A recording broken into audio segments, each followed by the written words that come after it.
Welcome to Blizzard Fire. We hope this video helps fire up your solution. In this video, I will show you how to replace your Nissan Versa sun visor. This is a straightforward process that you can easily do yourself with just a few common tools. First, ensure you have a new sun visor that matches your vehicle.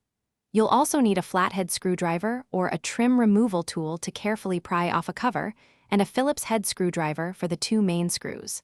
Let's get started. Now, let's remove the old visor.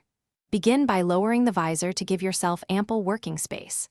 Next, use your flathead screwdriver or trim tool to gently pry off the small plastic cap covering the hinge. Underneath, you'll find two Phillips head screws. Remove both of these.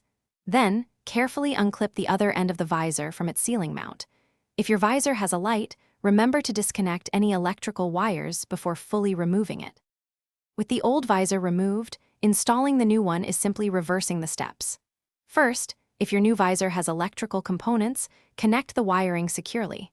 Then, guide the unhinged end of the visor into its designated ceiling clip. Align the main bracket with the two screw holes and fasten it with your Phillips head screwdriver, ensuring the screws are snug but not over-tightened. Finally, snap the plastic cover back into place over the hinge. Once your new sun visor is installed, it's important to perform a few final checks. Move the visor through its full range of motion, ensuring it holds firmly in place when adjusted.